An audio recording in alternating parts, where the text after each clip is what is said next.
And we're continuing on page 202 from Inside of a Dog.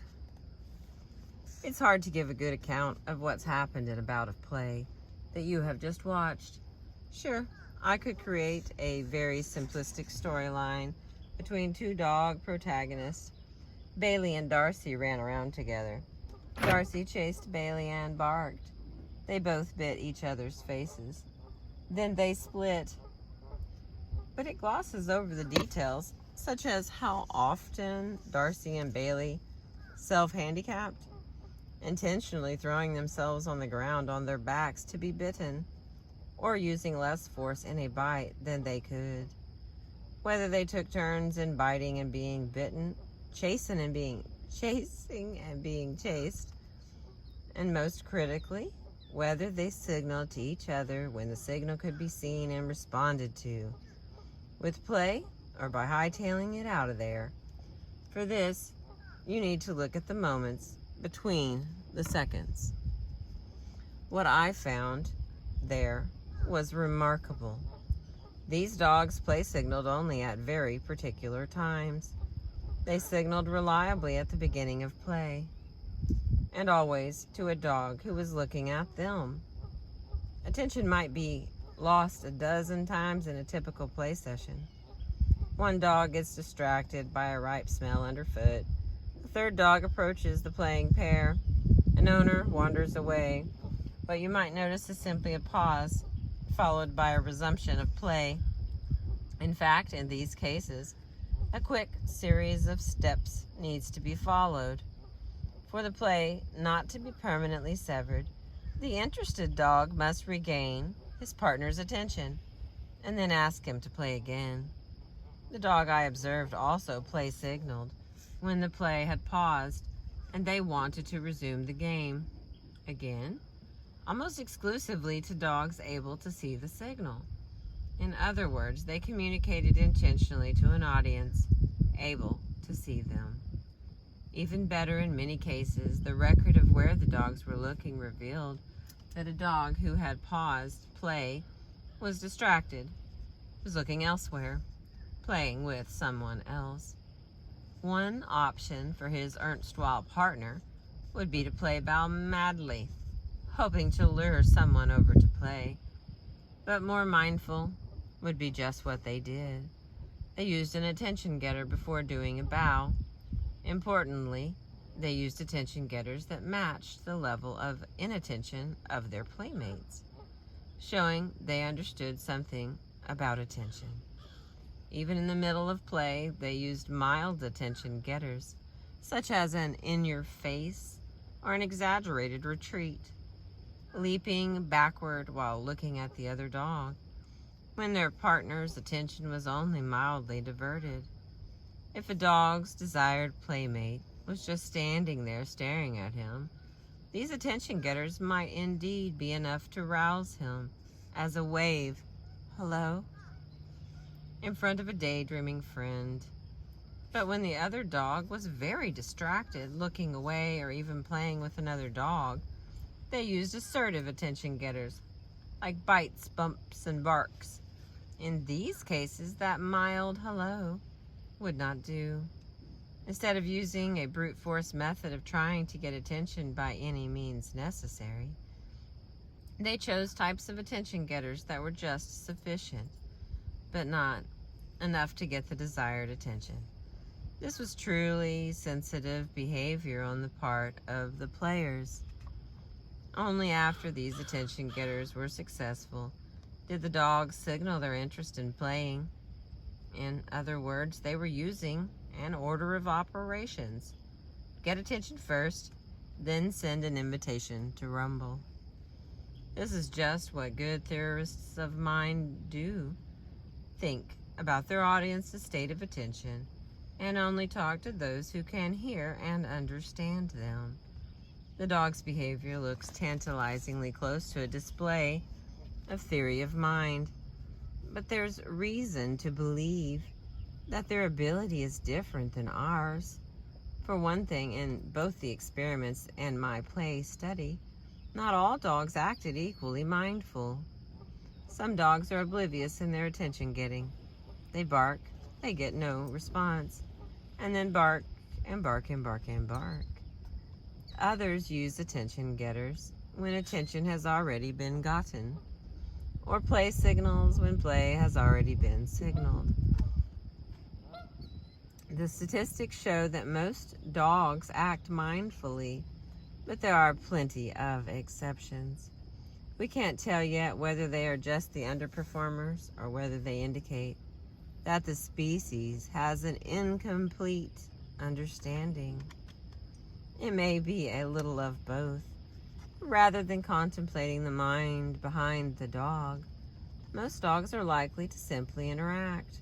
Their skill at using attention and play signals hints that they may have a rudimentary theory of mind, knowing that there is some mediating element between other dogs and their actions. A rudimentary theory of mind is like having passable social skills. It helps you play better with others to think about their perspective. And however simple this skill may be, it may be part of an system of fairness among dogs.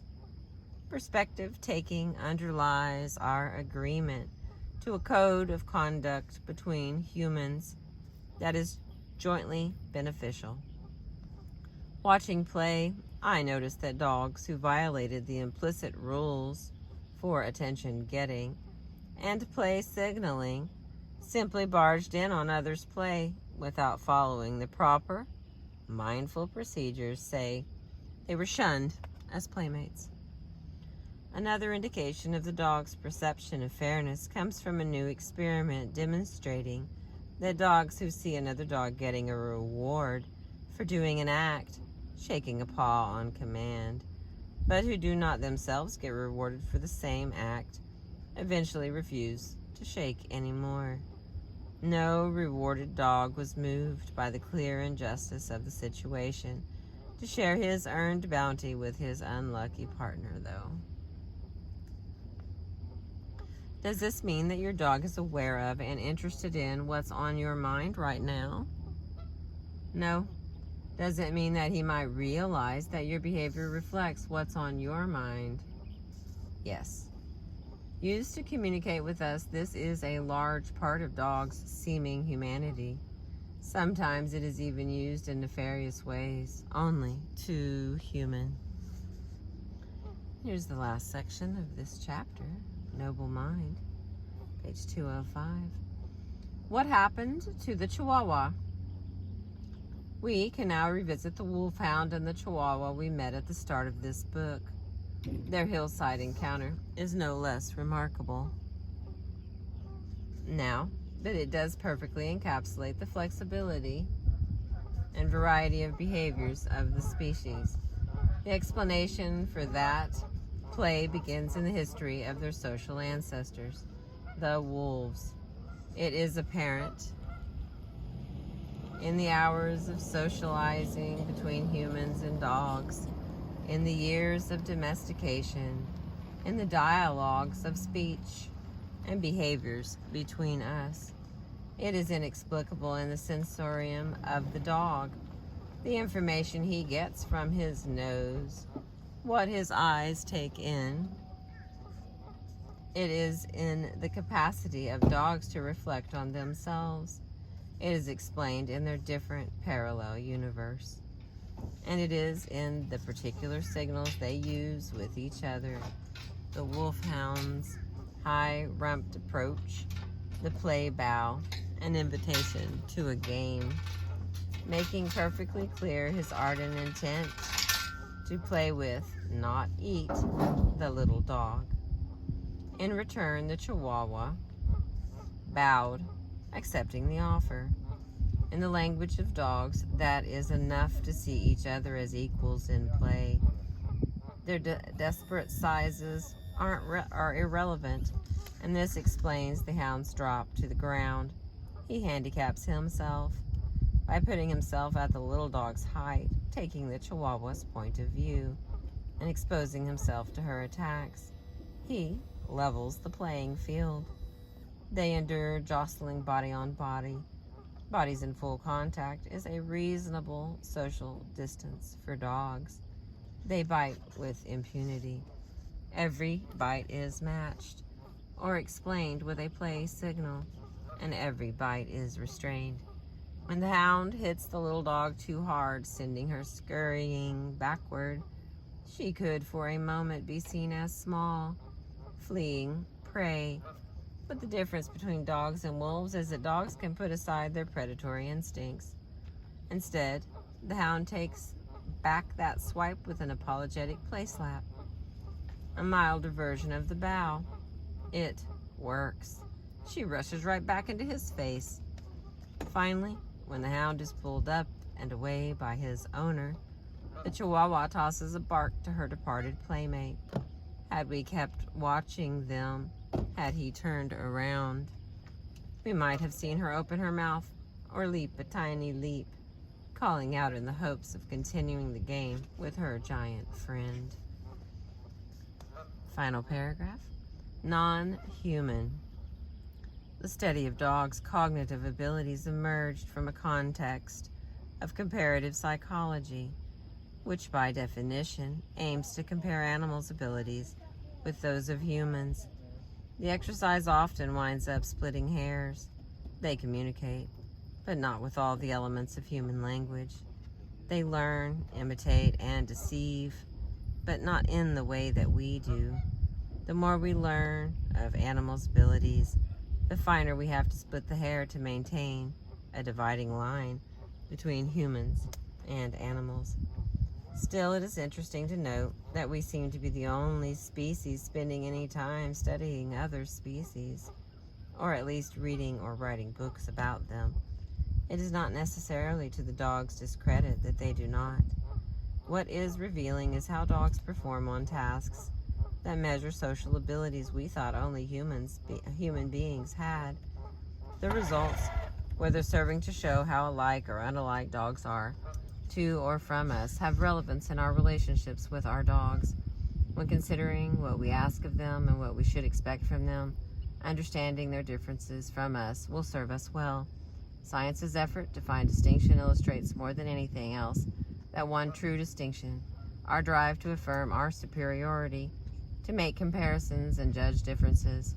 Dogs, noble minds, do not do this. And thank goodness. I appreciate you listening. Thank you so much. We made it to page 209.